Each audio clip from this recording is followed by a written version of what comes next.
Bienvenidos a todos a la segunda parte de la sesión. Nos faltó Paulina, si estás ahí, igual quedaron las recomendaciones, si querés, Paulina, leerlas, si no, las leo yo, las recomendaciones,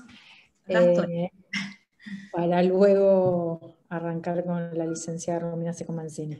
Sí, disculpen que cortamos antes de decir las recomendaciones, entonces para cerrar lo mío, quiero leerlas. Bueno, en forma, a modo así general, lo que podemos hacer ahora, recuerdo que yo quise hacerme cargo de la parte inicial del síndrome Prader-Willi y ahora Romina hablará de la siguiente parte, por eso está cortado esto. Pero lo que quiero recomendar es que una intervención multidisciplinaria precoz ha demostrado reducir los días de hospitalización, los días de alimentación enteral e incluso el tipo de ingesta en el futuro del niño.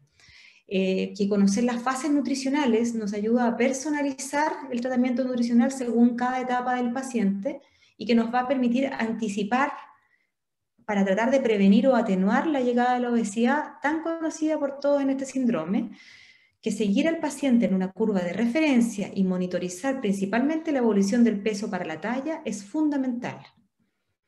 Promover hábitos saludables, tanto en lo nutricional como en lo conductual y en lo relacionado a la actividad física en la familia es una premisa, y no solo en la familia, sino que todo el ambiente que se relaciona a la familia. El niño debe aprender a comer saludable y debe ser manejado en un ambiente de seguridad alimentaria, que no quise, vamos a ver una clase específica de seguridad alimentaria, y la idea es que sea desde muy temprano en la vida, como se dan cuenta, y que el tener un miembro de la familia con síndrome de Prader-Willi debe ser un incentivo para que todos los miembros adopten una vida muy saludable. Eso es un poco lo que quiero decir. Muchas gracias. Buenísimo, Paulina. Bueno, vamos a presentar ahora en la segunda parte de la sesión a la licenciada Romina Secomancini. Bueno, Romina es nutricionista, tiene 17 años, muchos años de experiencia con pacientes con síndrome de Prader-Willi y bueno, y nos va a contar los aspectos nutricionales en edad adulta. ¿Sí? Así que Romina, bienvenida y gracias por estar hoy con nosotros acá contando un poco sobre esta temática. Bueno, buenas tardes, buenas noches, depende de dónde estemos. Sí, más o menos 16, 17 años, ya perdí la cuenta en todos estos años. Sí, la realidad, bueno, primero es agradecer no solamente el estar acá y el haberme convocado para poder participar de estas charlas, sino agradecer que se estén dando estas charlas, que se esté dando este curso que la verdad que es sumamente interesante e importante para todos los que trabajamos con el síndrome. Bueno, muchas gracias Paulina por tu presentación, y lo que quería aclarar, para no generar tantas expectativas, es que la presentación de hoy generalmente va a ser más abocada, esperen un poquito que la tecnología no es lo mismo, va a ser más abocada a las características nutricionales en los adultos, y la semana que viene vamos a hablar más del tratamiento, ¿sí? Del abordaje nutricional. Porque es mucho y no nos daba todo el tiempo en realidad, y después va a haber otra clase de, como decía Paulina, de seguridad alimentaria y otra clase más de prevención de obesidad, porque bueno, es como un tema muy importante y no nos daba el tiempo para darla en una sola sesión. Bueno, quiero empezar mostrando estas fotos porque la realidad es que cuando hablamos de síndrome de Prader-Willi, la mayoría relaciona el síndrome con la obesidad, ¿sí? Relaciona el síndrome con estos, digamos, más parecidos a estos jóvenes adultos con sobrepeso o obesidad, con problemas de comportamiento, con actitudes raras con la comida y demás. Pero bueno, nada, ya se ha visto que para llegar a esto hay una historia, pasan por un montón de situaciones que, bueno, que ya habló Paulina y que voy a seguir yo hablando, pero bueno, no es solamente esto el síndrome de Prader-Willi, ¿sí? Como recién hablaba muy bien y lo explicó en detalle Paulina, el síndrome se describe a través de 7 fases nutricionales, ¿sí? Que es importante saber que no todos los pacientes son fases tan fáciles a veces de visualizar, ¿sí? están como, y las edades estaban como a veces muy mezcladas, ¿sí? Si bien la bibliografía y acá dice determinados rangos de edad, la realidad es que a veces puede pasar o antes o después de lo que dice. Esta charla de hoy va a estar, voy a focalizarme en la fase 3, que es la fase donde la característica principal es la hiperfagia, la falta de sensación de saciedad, las conductas anormales con la comida y la obesidad si no hay un control, ¿sí? Es una fase que se describe que empieza a partir de los 8 años, pero hay casos que puede aparecer un poco antes y hay casos donde puede aparecer un poco después, ¿sí? Esto no es tan matemático. Y un poco el objetivo de esta charla es por qué se considera el síndrome Prader-Willi el primer caso de obesidad genética o sindrómica, ¿sí? Y es muy importante entender por qué se producen determinadas situaciones para después poder trabajar sobre eso. Entonces, como ya veníamos hablando a lo largo de todas estas charlas y este curso, el síndrome de Prader-Willi tiene características fenotípicas típicas, ¿sí? Perdón, características fenotípicas, ¿sí? Del síndrome, que los describe, y también tiene características metabólicas, por lo cual la obesidad en el síndrome de Prader-Willi no es igual a una obesidad típica, y eso es un mensaje que hay que dejar y que uno tiene que tener claro, porque a la hora de abordar esta problemática no va a ser de la misma manera. ¿Y qué sabemos del síndrome de Prader-Willi? Bueno, sabemos que hay una disfunción hipotalámica, ¿sí? Sabemos que una de las causas de muchas de las cuestiones que le pasa es por esta disfunción hipotalámica. Entre todas y muchas más de las que yo anoté acá, las que se refieren específicamente a las nutricionales son las anomalías endocrinas, que las habló la clase pasada muy bien la doctora Ana Kesselman, la hipotonía muscular, ¿sí? Que en casi todas las charlas lo vamos diciendo porque la verdad que es el eje y es transversal a todas las disciplinas, ¿sí?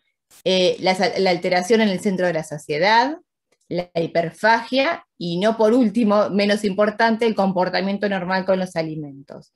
La idea de esta charla es poder explicar cuál es, digamos, el engranaje de cada una de estas para llevar a la obesidad en el síndrome de Prader-Willi.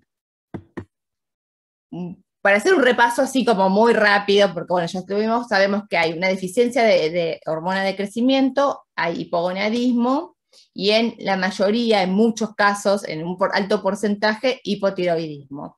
Estas deficiencias, estas anomalías endocrinas, hacen que haya menos masa muscular, más masa grasa, ¿sí? La composición corporal se modifica, y el gasto energético está disminuido, ¿sí?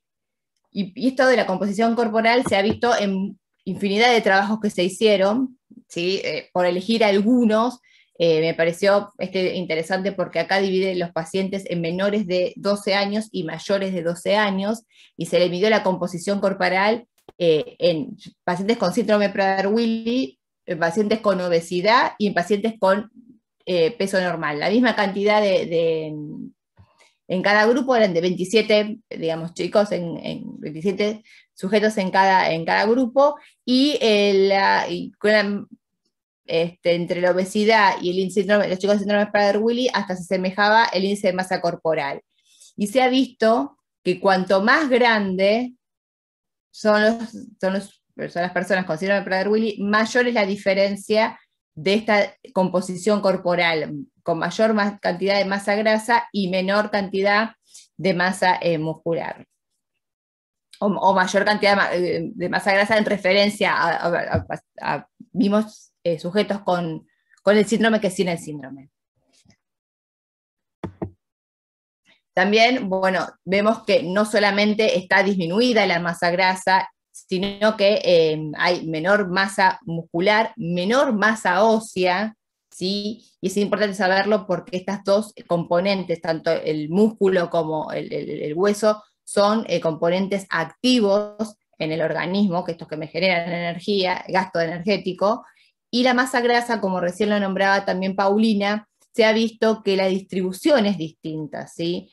que los pacientes con síndrome de Prader-Willi tienen la grasa visceral disminuida, ¿sí? Y tienen mayor cantidad de grasa subcutánea.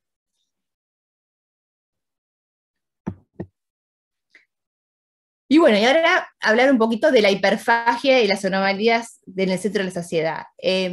La verdad que cuando uno empieza a interiorizarse del tema y empezar a leer y demás, hay muchísimos en estos últimos 20 años trabajos que se están haciendo de investigación. Recordemos que el síndrome es un síndrome que se describió a mediados del siglo pasado, y en los últimos 20 años hay mucha información, y creo que actualmente se está estudiando un montón, y seguramente se va a seguir estudiando mucho, y a pesar de todo eso, todavía no se sabe con certeza qué es lo que lo produce la hiperfagia y la falta de sensación de saciedad.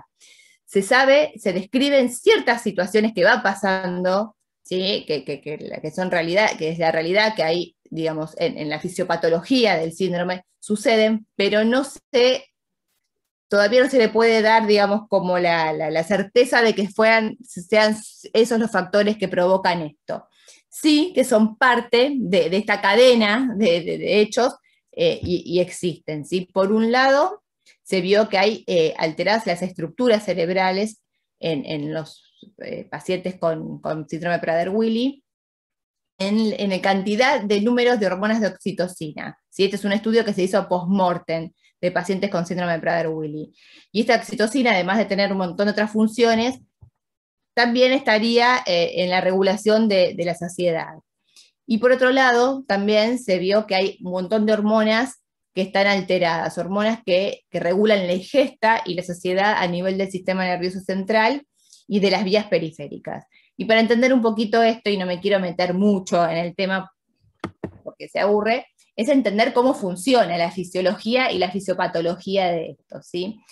Nosotros tenemos, digamos, un montón de mensajeros hacia el cerebro que nos avisan cuando tenemos las reservas energéticas vacías o tenemos muchos periodos de ayuno que le avisan al cerebro, que nos avisan para que no tengamos el apetito. Y hay un montón de otros mensajeros y hormonas que liberan los órganos que avisan de que ya comimos y ya estamos, que regulan ese apetito y nos dan la saciedad.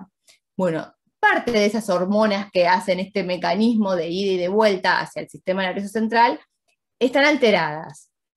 ¿Sí? Se está estudiando que hay muchas alteraciones en estas, no solamente con personas con peso normal, sino también con personas con obesidad, ¿sí? Y en el Prader-Willi están alteradas. Estos mensajeros pueden provenir de los adipocitos, a más largo plazo, o si no, desde el estómago o del intestino, en forma más inmediata, ¿sí? Comí, llega la información, y ya al tiempo, lleva un tiempo, en normal son a los 14 minutos, quizás en el obeso un poquito más, que me llega la información de que ya estoy satisfecho, y esto no pasa.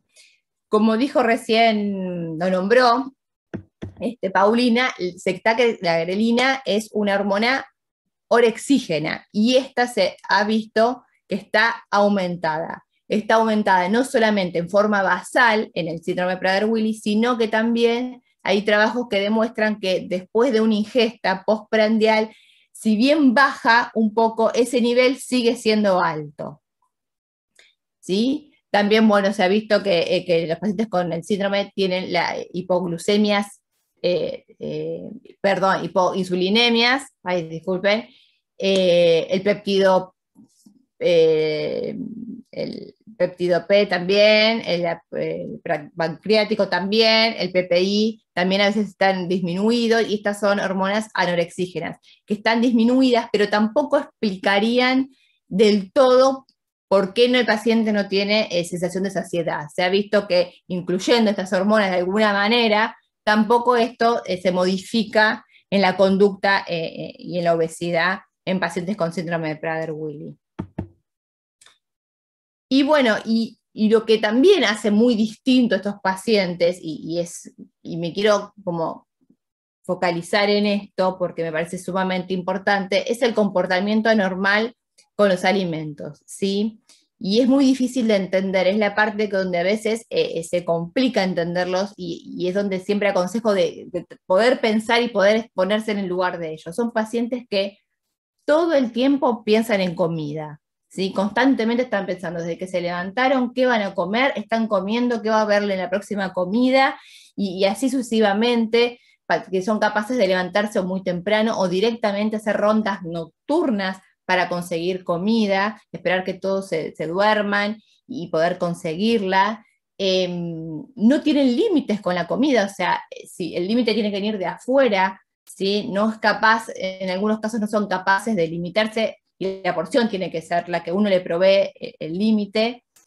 Bueno, como hablábamos recién, no se sienten llenos, son capaces de sacar comida, conseguir comida como sea, ¿sí? De bolsos, de carteras, de negocios, pasar por determinados negocios o el supermercado y poder agarrar esa comida, ¿sí? Es como hasta un comportamiento más compulsivo.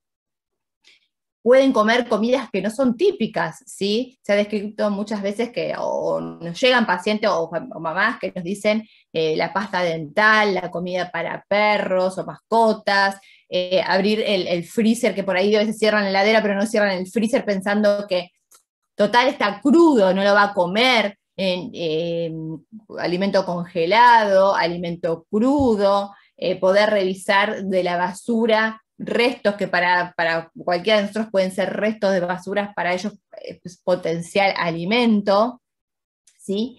Y cosas que no son alimento como crayones, también, y pasta dental como nombré recién. Así que estas conductas se han visto en mayor o en menor medida en los pacientes ya más jóvenes, adultos con el síndrome.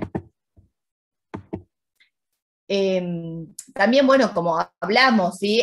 Tiene esa conducta de manipulación para no contarte, para ocultarte lo que comieron, poder mentir. No, sabes que en mi casa no me dieron de comer, no tenían comida, o no desayuné en casa y voy a hacer un doble desayuno, o conseguir una ración, o poder manipular, o mentir para poder conseguir una ración más de comida en donde sea. Son pacientes donde lo que debieran tener es el alimento guardado bajo llave, no tener acceso a ningún alimento, no manipular alimentos, ¿sí? Y algo que lo destaca muchísimo y que lo hace como muy disruptivo son esas rabietas o crisis nerviosas en relación a la comida, ¿sí? Cuando uno quiere poner un límite, a veces se generan situaciones muy disruptivas y muy complicadas a donde bueno, nada, es difícil de manejar, ¿sí? Un poco la idea de esta charla es describir estas situaciones y después abordarlas en profundidad y en más detalle en las charlas sucesivas, ¿sí? No vamos a poder abordar todo hoy, pero bueno, es como hacer un paneo general de estas características de estos pacientes.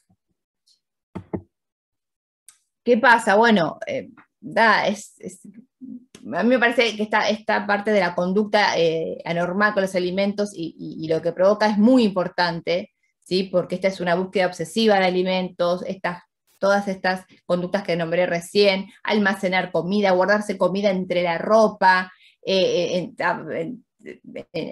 no importa en dónde, entre los genitales, estas rondas nocturnas, estos enojos, trae muchísima angustia, ¿sí? Esto es, digamos, para que lo tengamos en cuenta cuando estamos con un paciente con el síndrome, que esta es una situación que el paciente sufre, ¿sí? No la pasa bien, digamos, la mayoría de las veces no la pasa bien, angustia mucho al paciente, angustia mucho a la familia, estas situaciones afectan la adaptación social, en los círculos íntimos, en los círculos familiares, en los círculos escolares, ¿sí? Adaptarse al nivel social con estas cuestiones. Yo no voy a querer a mi compañerito que me sacó de mi mochila el alfajor que me había llevado para el recreo, y me enoja mucho, y cuando somos todos chicos, todos nos enojamos y no entendemos la problemática, y que también el alimento va a influir en el desempeño escolar, como ya habíamos hablado, ¿sí?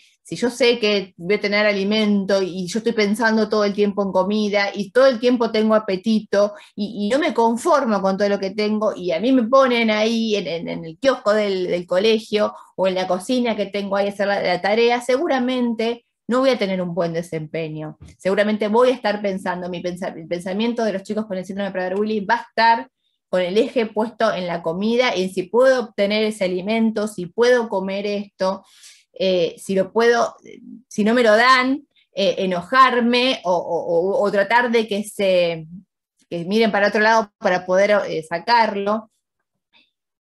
Y bueno, y la calidad de vida de la familia, de las personas con el síndrome de Prader-Willi también es muy complicada, ¿sí? Como hemos visto en las fotos, esa obesidad, es a muy temprana edad muchas veces, no hace falta mucho tiempo para que se llegue a esto, como hemos visto ahí, fallan todos los niveles que inhiben esta situación, ¿sí?